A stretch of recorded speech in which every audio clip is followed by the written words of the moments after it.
I'm assuming at this point you're already comfortable creating assignments, posting in the stream, and things like that. But now we're going to talk about grading assignments and what you do with student work. So let's go over and we'll start by looking at this playing test. I'm going to open up the assignment and we're actually going to edit this assignment to add a rubric. So to do that, we'll hit the three-dot menu, click on Edit. And you'll notice down here on the bottom right, there's a Add Rubric button. So we click on that. Our options are to create, reuse, or import. For now, we're going to create a rubric. And you'll see you have some different options. So the first thing you have to do is give whatever the criteria is a title. So maybe we'll call this Correct Pitches. It is a playing test after all. You have to specify how many points it's worth. Maybe we'll say it's worth 6 points. You could then give it different levels. You could say, for example, that 6 points means all the pitches were correct. 4 points means some of them were correct, things like that. You don't have to add that. It's up to you. Let me move this out of the way. From there, you can add additional criteria. Maybe we'll say this one's going to be steady tempo, and it's going to be worth, say, 4 points. And then we'll leave it at that. You could add as many different criteria as you want. Once you're happy with your rubric, go ahead and click Save, and you'll see that the rubric has been added to the assignment. Once you save that, you're good to go. And again, you'll see that rubric. The students will also be able to see the rubric.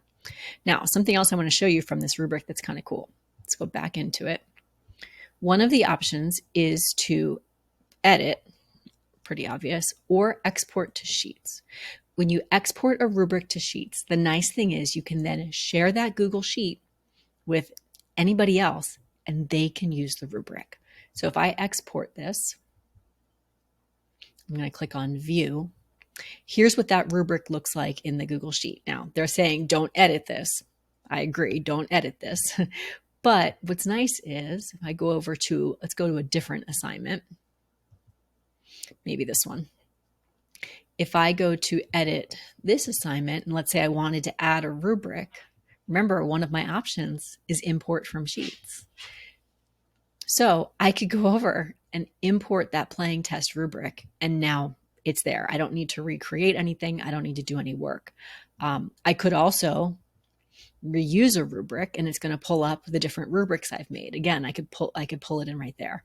So you don't need to recreate a rubric every single assignment, which is really nice, especially if there's a certain ones that you use frequently. Okay, let's go back down to this playing test. I'm going to show you what it looks like when students do their work.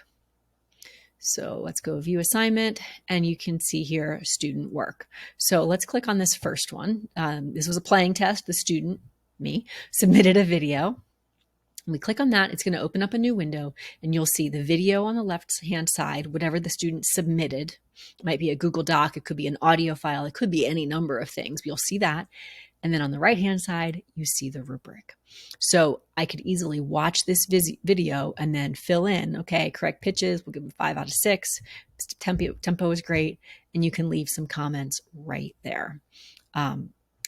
So it automatically fills in the grade. You also have this comment bank. If you had certain comments that you frequently used, you could get that, save them here in the bank. Don't forget F#.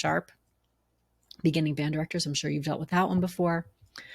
So once you've left your comments, you filled out the rubric, simply click Return, and it's going to return the assignment and notify the student that their grade has been submitted. So I was able to leave both a numeric grade here, and I could also leave private comments if I wanted to. So that's one way to grade students. Let's go back, try another one. So that was the playing test. Let's look at maybe this test assignment here. Let's say the student had, let's say that this assignment is not ungraded, but yet it's worth 10 points. Take the point value.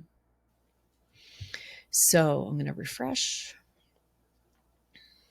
Let's say the student did the assignment. You could also just leave the feedback right there for an ungraded. So I could, again, just put a simple 9 out of 10. Let's go back to ungraded again for a moment. If it was something that was ungraded, sorry, you can hear the dog walking around. Click on it.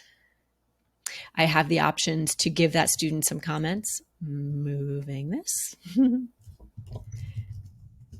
Okay. So even though it's an ungraded assignment, I can still send that feedback. And that's an option for you too.